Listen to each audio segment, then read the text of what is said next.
Hi, Philip. Thank you for agreeing to talk to us. It's not every day that one gets to talk to somebody of your stature. So, very grateful to you for giving us Thank you. some time. So, how has your time in India been? It's great. It's gone. My week in India has just been it's gone really fast. Feels like I've only just got here, but now I'm leaving. Did Mumbai and now Delhi, and it's been fun. It's great doing the workshops, great meeting people, and it's just great being in India. It's a lot easier doing a workshop here than filming because I don't have 10 cases of gear to cart around and unload and set up and everything. Nice and simple. Of course, filming is one of my favourite things to do. So I've taken lots of photographs. It's just kind of been my sort of backup for here. But I shot a little bit inside the workshop today, but it doesn't really count. But India's such an amazing country. So much to film.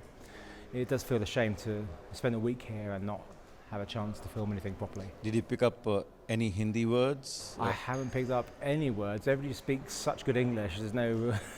That's the problem. When you go somewhere where everybody speaks English, then you don't make any effort to learn another language. Namaste, that's the thing. That's one I knew already, though. Yes, nothing new. Talk to us about today's workshop. Is it necessary to have such workshops in India? Today's workshop in Delhi was great. It was had a lot of really interested participants. They're very vocal and they're really asking lots of questions, and that's what's key. It's tricky when you're doing a one-day workshop because there's so much you want to try and get across, and you kind of have to pick on certain things and focus on those. And I think we've got the right mixture, and I did a live shoot for them as well. So we did something live so they could actually see something, thought process behind it, going actually through the shooting, the lighting, the lens choice, the camera settings, and then it was edited as well. So I think that was really useful for them, especially. So I think it went, really well. And having workshops are great because we never stop learning. We never stop. I'm still learning. The day I stop learning is the day I die.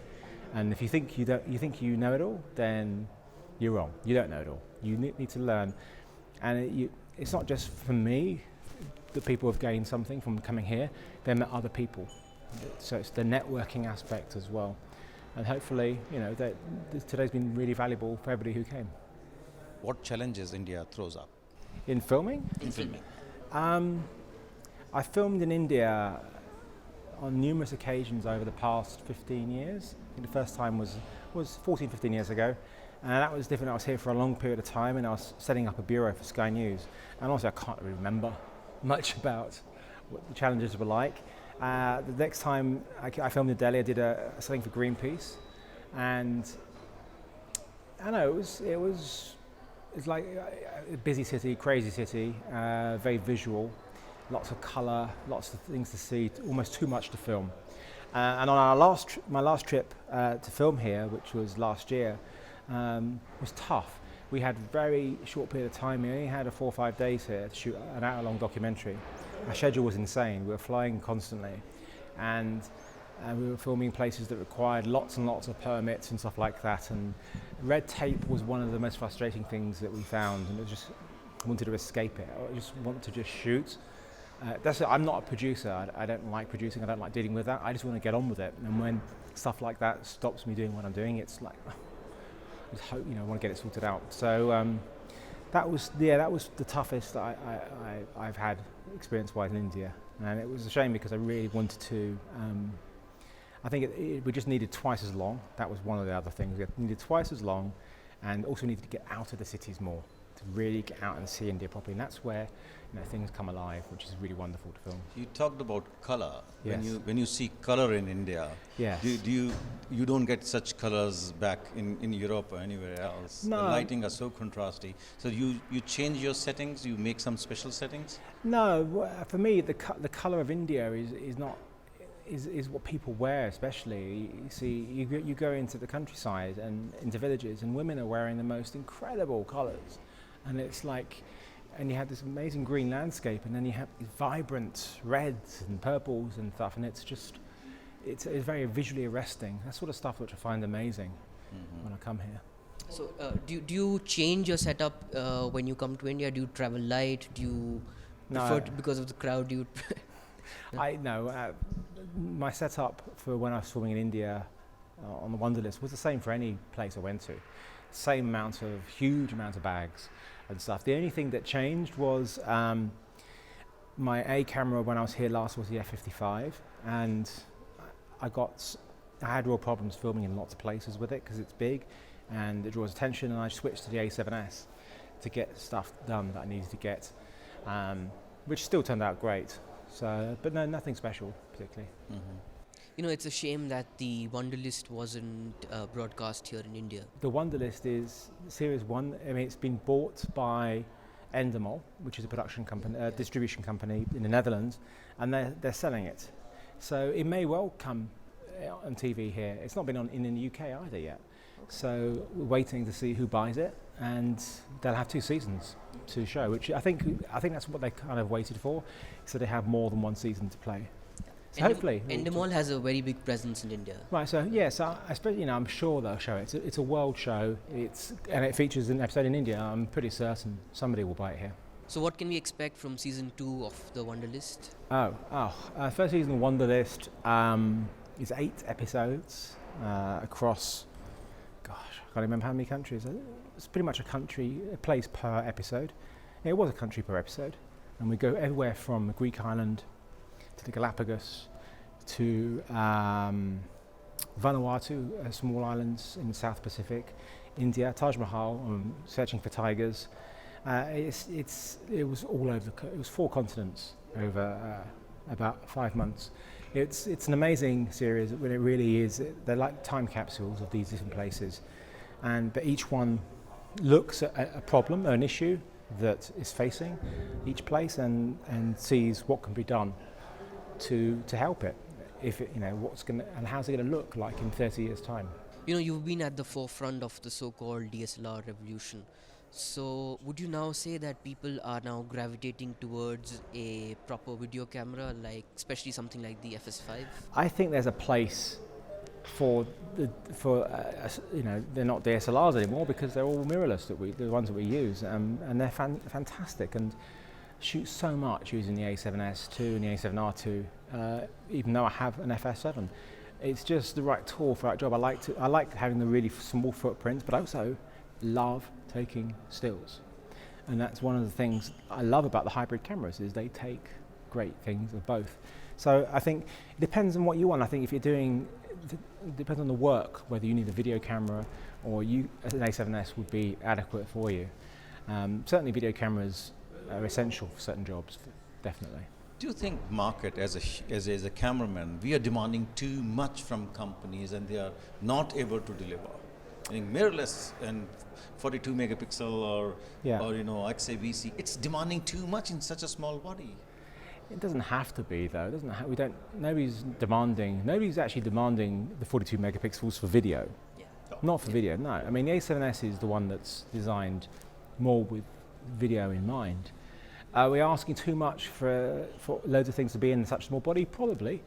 I think the fact of what it does already is astonishing in such a small form factor. The fact it can do a 4K internal is obviously very impressive. The 5-ax stabilized sensor is astonishing. It's party trick. It's amazing to have that in such a small body. Is incredible. The low light sensitivity is beyond belief. So what we already have is incredible. Do we want better? Yes, we'll always want better. We'll always want better codec. We'll want high frame rates. We'll want better sensitivity. We'll want better dynamic range. And it doesn't matter when we get something better. We'll then want something better. So we'll never be satisfied. But then that's human nature. I think that's where we'll always be, whether it's cameras or anything in life. I have to ask this. Are you happy with the current codecs available to us? The Intra, XAVC, Longop? Yeah, I think XAVC-I is terrific. It's a 10-bit iframe codec.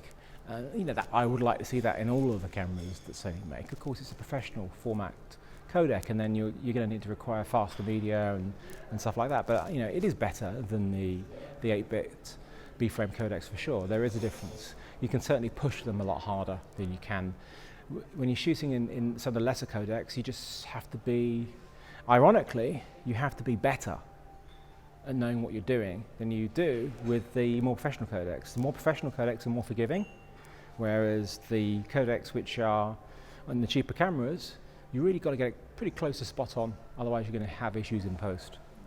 I always felt, because this is my 30th year in ENG productions and long programs as well, I'm seeing this broadcast has a parallel now, the web broadcasting, and that even because of web broadcasting, that many new independent filmmakers have come up. Yeah.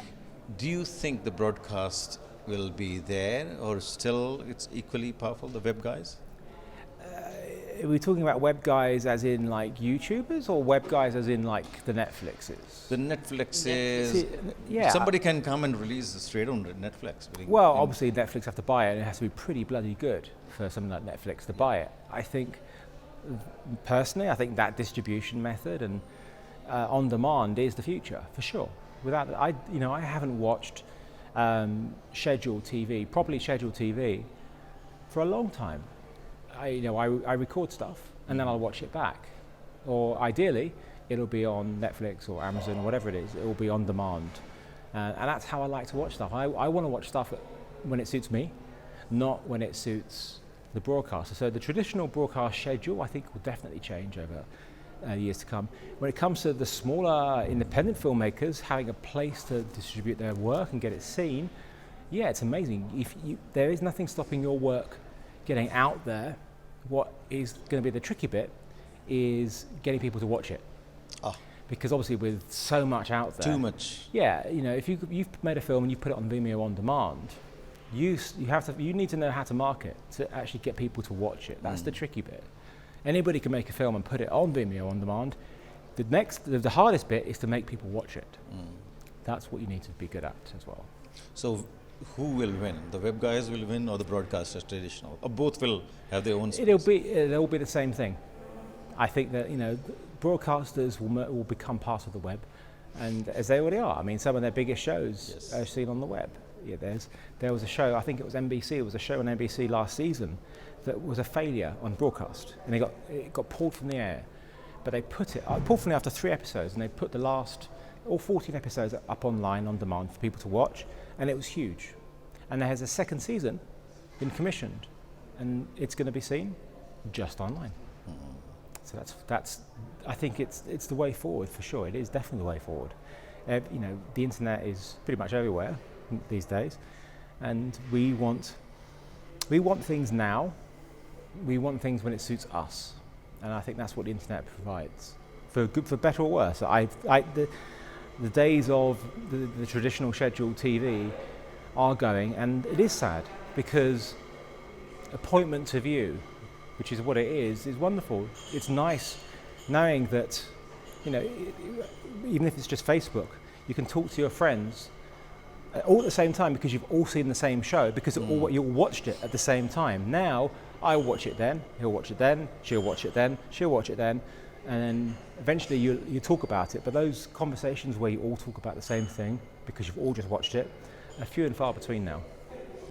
Now, my main core question about 4K. Yes. Everybody's talking about 4K. I want to ask you, you have seen the world, you've seen the cameras coming up, the independent producers. Is 4K reality, or it's too early, it's there, or are we losing if you're not doing 4K productions? Now, I'm not talking about cinema, I'm saying productions. 4K is one of those funny things, because it's beautiful and it's wonderful, and I want to shoot everything in 4K, because for me, the image fidelity, the best image is what I want, and 4K is beautiful. I'm a realist, though. I know that stuff being seen in 4K is very, very rare, and even if it is seen in 4K, you can't really tell. I mean, I have a 4K TV at home, and my house isn't particularly big. I sit on one sofa, and I can tell when something's 4K. I sit on the sofa just next to it, it could be HD. Because the problem with 4K is the screens need to be so big, you need to get much closer to it. So I think 4K is a fantastic acquisition medium. I don't think as a home sort of format, it's not essential at all.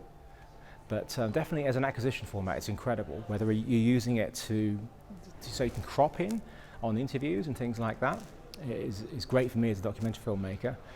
But just for that high quality of image is, for me, is great. You know, I'm all for resolution, but I think the more important thing we want in cameras is, you know, dynamic range and things like that, and codec and other features like that. I think 4K is great, but it's not the most important thing. Now, if so, who is stopping? Is the professionals are getting stopping themselves, or is the space an issue, or is something else? I think the biggest, why 4K is not taken up yet? Yeah. It's too soon. It takes time. Too soon. Yeah, I mean, for 4K to be taken up by people, you need people to have the televisions. People to have the televisions, they'll want the content to watch on the televisions. If there's no content, then they won't buy the TVs. And of course, people who are making content won't want to make the content because the people who don't have the TVs. It's always going to be chicken and the egg, but it's slowly getting there. We have, and I think what is driving 4K forward is on demand. Netflix and Amazon are producing and broadcasting online 4K content to watch. That's what's pushing it forward. HD hasn't even been around that long, and we're only really seeing HD properly. I mean, the HD broadcast is still only 720p. Yeah. So it's kind of, you know, it's funny really that the first terrestrial broadcast in HD in England was only in 2009. Very late. Very late. So there's no rush. Now, if so, do you think the Tokyo Olympics will decide basically the course for 4K? Then only we will see the 4K broadcasts coming up, and much better cameras for broadcast in 4K are coming up. The whole thing's getting ridiculous, 8K, 4K, because for 8K, if I had an 8K TV at my house, I can't get a bigger TV on my wall than I already have because my wall's only so big. So for me to see 8K on the same size TV, I will have to sit another 1.5 feet closer to my TV just to see the difference. So I think resolution wars are ridiculous. What's more important for home TVs and things like that are things like OLED and stuff like that. Stuff that can show colors and blacks and everything else, show your image vibrant, because you can see that at any distance. Resolution, it's like when you go to a TV showroom and you're looking at all these new TVs, you're that far away from the TV, and it does look incredible. Yeah. It's just that when you buy it, you then sit over there and you're convincing yourself that yes, it looks great, but you can't tell the difference. Right.